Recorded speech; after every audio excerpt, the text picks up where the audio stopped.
Estudiar ahora un poco de teoría del campo eléctrico. Así que vamos a empezar estudiando la carga eléctrica, que es la propiedad de la materia responsable de la interacción electromagnética.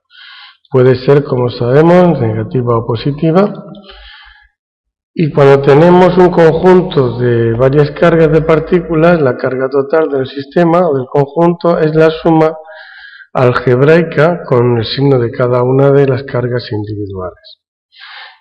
Y la carga total de un sistema, si éste permanece aislado, se conserva. Entonces, si una carga se pierde en una parte del sistema, es que se ha perdido una carga negativa, pues habrá ganado en otra parte del sistema. Eso es lo que significa que está aislado y que se conserva. La carga está cuantizada. Significa que solamente se puede presentar en cantidades que son múltiplos enteros de una cantidad elemental, que es la carga del electrón, que se representa por valor absoluto de negativa, 1,6 por 10 elevado a menos 19 coulombios, mientras que la del protón ya sabemos que tiene la misma carga, pero en valor positivo. Y la unidad de carga en el sistema internacional sería el coulomb. La ley de Coulomb es la ley que describe la interacción entre cargas eléctricas en reposo y dice así: la fuerza ejercida por una carga puntual Q1 sobre otra Q2 es proporcional al producto de sus cargas e inversamente proporcional al cuadrado de la distancia que las separa. Se trata, por tanto, de una fuerza central dirigida según la línea que une a dichas cargas, siendo esta fuerza repulsiva si las cargas tienen el mismo signo o atractiva si tienen signos contrarios. Matemáticamente, esta ley de Coulomb vendría expresada por la ecuación F fuerza igual a K, una constante, que multiplica a Q1 por Q2 partido por la distancia que los separa al cuadrado, y ahí aparece un vector unitario U sub R, que es el vector que va desde Q1 hasta Q2. La constante de proporcionalidad se denomina constante de Coulomb y tiene un valor que no es universal como sucedía con la constante G del campo gravitatorio, sino que depende del medio en el que nos encontremos. Su valor viene dado por 1 partido de 4 pi epsilon sub 0, que se conoce como la permitividad o constante eléctrica del medio.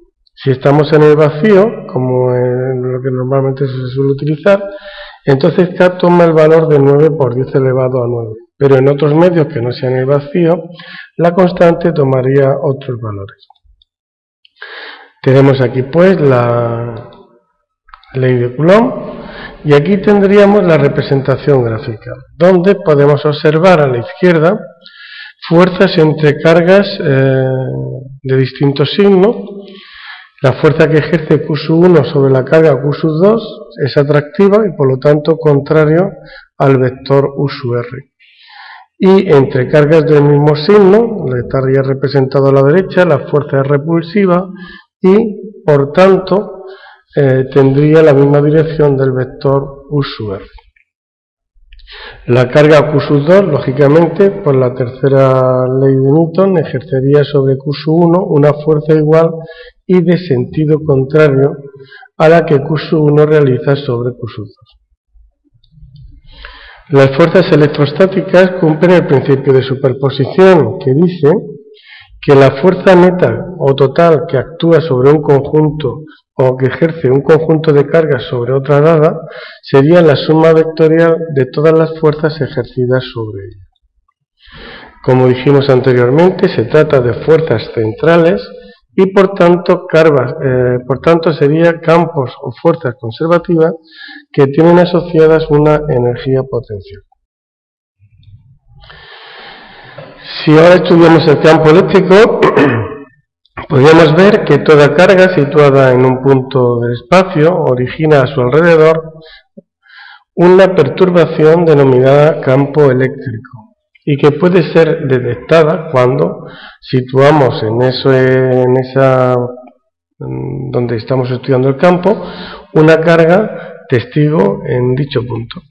Y entonces se comprueba que sobre esa carga actúa una fuerza que viene expresada por la ley de Coulomb. Por tanto, la carga es la única propiedad de la materia que puede detectarnos un campo eléctrico. Aquí veríamos cómo la expresión del campo eléctrico viene dada por K, constante de proporcionalidad, constante de Coulomb que habíamos visto anteriormente, por la carga que está realizando el campo y partido por R al cuadrado, siendo R la distancia a la cual estamos calculando el campo que origina la carga Q. Y el vector U sub R que siempre se aleja del punto en cuestión. De tal forma que se puede observar fácilmente cómo el campo que generan las cargas positivas se alejan de las cargas que lo originan, mientras que las cargas negativas generan en los puntos que la rodean campos eléctricos que van dirigidas hacia las cargas que los originan. Si colocamos una carga Q' en un punto de un campo eléctrico, comprobamos, como hemos dicho, que experimenta una fuerza eléctrica que será proporcional a Q'. Se define en cada punto del espacio un vector intensidad de campo eléctrico que viene definido mediante la ecuación campo eléctrico fuerza partido por Q', siendo Q' la carga testigo que ponemos en cada punto. Es decir, que la fuerza que actúa sobre esa carga situada en el punto en cuestión sería el producto de la carga que situamos en el punto por el campo o intensidad de campo eléctrico que hay en dicho punto. Podemos pues definir la intensidad de campo eléctrico en un punto como la fuerza que experimenta la unidad de carga situada en dicho punto. Y ahora a estudiar la energía potencial y el potencial eléctrico. Pues bien, como la fuerza eléctrica entre dos cargas es de naturaleza central, es por tanto conservativa, y tendrá asociada una función energía potencial eléctrica, cuya diferencia entre los puntos inicial y final nos va a dar el trabajo realizado por el campo eléctrico, es decir, el trabajo realizado por la fuerza eléctrica entre esos dos puntos. Hemos dicho que esa variación inicial menos final es igual al trabajo realizado por la fuerza. Pues podemos poner que el trabajo es igual a la integral entre A y B de la fuerza por diferencial de R. Expresión que podemos poner entre A y B, K Q sub 1 por Q sub 2 partido por R al cuadrado por el vector unitario U sub R y por diferencial de R. Esta expresión, si tenemos en cuenta que U sub R y diferencial de R siempre tienen la misma dirección y sentido, y U sub R es un vector unitario, se puede quedar de la forma A, B, K, Q sub 1 por Q sub 2 partido de R al cuadrado y por diferencial de R. En esa expresión podemos sacar fuera de la integral K, Q sub 1, Q sub 2 y resolver la integral definida entre A y B de diferencial de R partido de R al cuadrado. Esa integral es una integral inmediata cuyo valor es igual a menos 1 partido por R entre A y B. Bueno, pues si alguno no ve de dónde sale, y para que veáis que no se hace magia, pues podemos resolver esa integral aquí aparte, diferencial de R partido por R al cuadrado, y ponerla en la forma integral de R al cuadrado por diferencial de R, que es una integral definida, inmediata, puesto que es de la forma x elevado a n o elevado a n que se hacía, y su resolución es x o r en este caso elevado a n. Hemos dicho que la hemos subido, la tenemos que subir con valor negativo. Y entonces esto se quedaría r elevado a menos 2 más 1 partido por menos 2 más 1. Menos 2 más 1, menos 2 más 1 es menos 1, r elevado a menos 1. Y esto, bajando la r al denominador, se nos quedaría la integral que teníamos que resolver. Es decir, si le damos ya los valores, sustituimos r sub b menos r sub a, la b sería negativa y el a, como es menos por menos más, quedaría positiva. Y entonces, poniendo primero el a, quedaría x1, x2 partido por r sub a menos k q sub 1, q sub 2 partido por r sub b. Borramos esta integral que ya hemos hecho y podemos ver que podemos deducir rápidamente que si igualamos la diferencia de energía potencial que teníamos al principio con la expresión que tenemos al final, de aquí deducimos que la energía potencial eléctrica entre dos cargas Q sub 1 y Q sub 2 es igual a K Q sub 1, Q sub 2 partido por R, siendo R la distancia que las separa. Donde, tal y como lo hemos definido, la energía potencial sería 0 en el infinito, es decir, cuando las cargas están separadas en una distancia infinita. Y como se trata de una energía, tendremos una magnitud escalar cuya unidad en el sistema internacional sería el Joule. Pues bien, bajo la acción de una única fuerza eléctrica, si solamente actúa una fuerza eléctrica, las cargas se mueven hacia posiciones donde haya menor configuración de energía potencial eléctrica, es decir, hacia valores menores de energía potencial. La energía potencial eléctrica, cuando tenemos un conjunto de cargas, cuando tenemos más de 2, sería el sumatorio de todos los pares en la energía potencial asociada a cada uno de los pares distintos de cargas que se pueden formar. Y lo mismo que hemos hecho para el campo eléctrico, podríamos hacer, lo mismo que hemos hecho para la fuerza gravitatoria, podríamos hacer para el campo eléctrico. Es decir, el campo eléctrico también es conservativo y también tiene que llevar asociada una energía potencial que en este caso recibe el nombre de potencial eléctrico, cuya diferencia de valores inicial menos final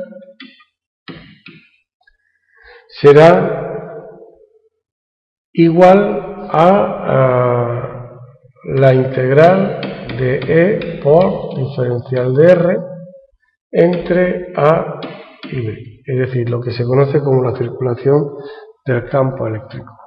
Cuando sustituimos estos valores, tendríamos que el campo eléctrico que genera una carga sería Q partido por R al cuadrado y por diferencial de R entre A y B, y entonces vamos a tener todo exactamente igual que antes, pero en vez de con dos cargas, con una, que es la que genera el campo eléctrico.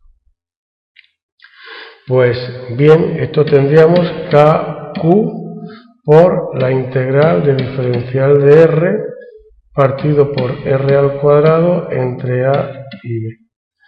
Si sustituimos estos valores, tendríamos KQ menos 1 partido por R entre A y B, y haciendo operaciones, igual que antes, saldría para B negativo y para A positivo. Luego tendríamos KQ partido por R sub A menos KQ partido por R sub B. Es decir, podríamos calcular el potencial eléctrico igualando unos términos a otros, podríamos calcular el potencial eléctrico que genere una carga puntual a una distancia R como el valor de KQ partido por R al cuadrado. Ese es el valor partido por R. Este es el valor del potencial eléctrico que genera una carga a una distancia R. Potencial que es una magnitud escalar, en el sistema internacional se mide en voltios y la diferencia entre dos puntos se le llamará diferencia de potencial.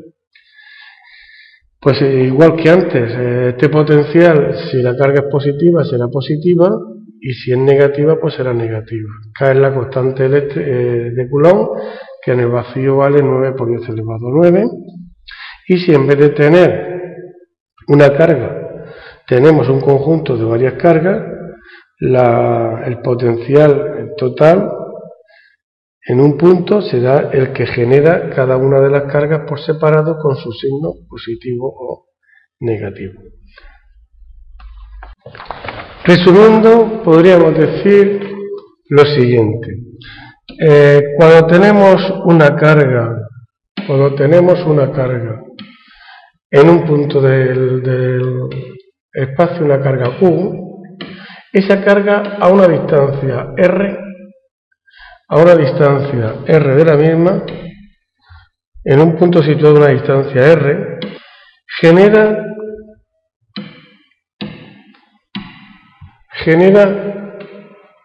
en cada punto genera dos campos.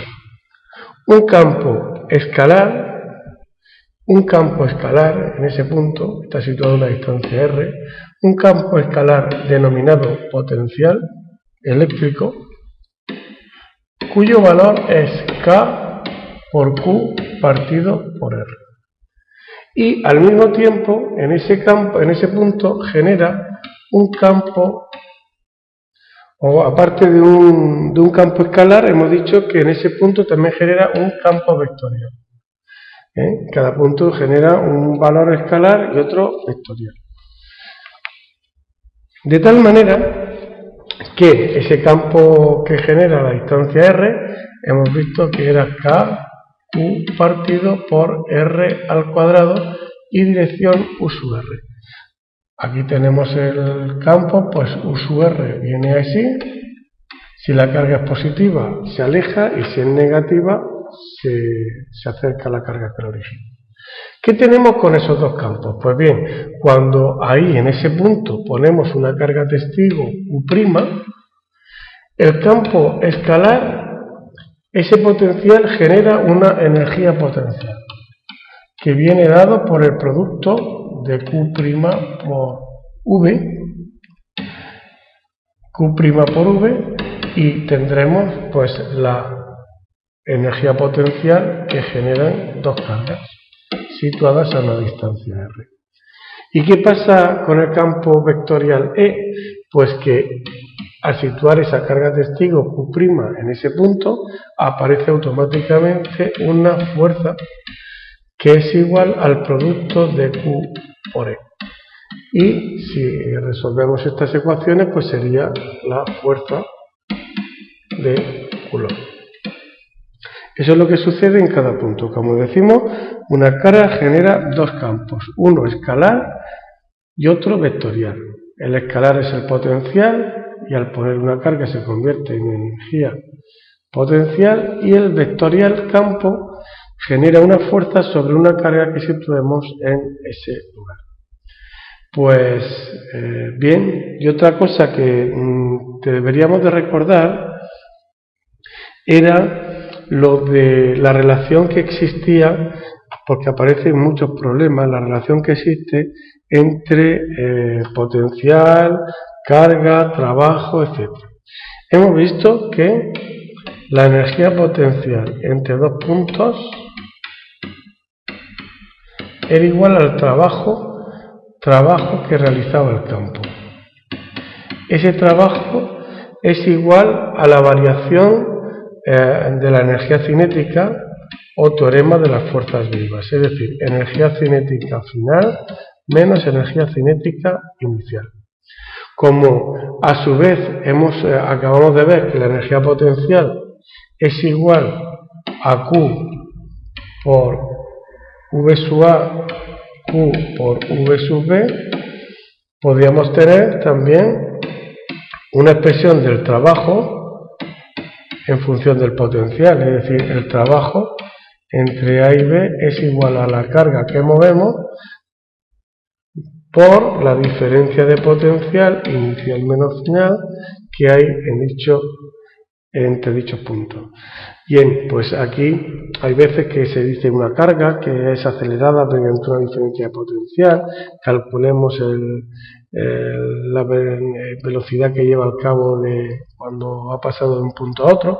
Bien, pues sería cuestión de igualar estas expresiones entre sí como energía cinética final menos inicial, como carga por diferencia de potencial, etc. Bien, pues con esto yo creo que queda bastante resumido lo que es el tema del campo eléctrico. Espero que os aproveche.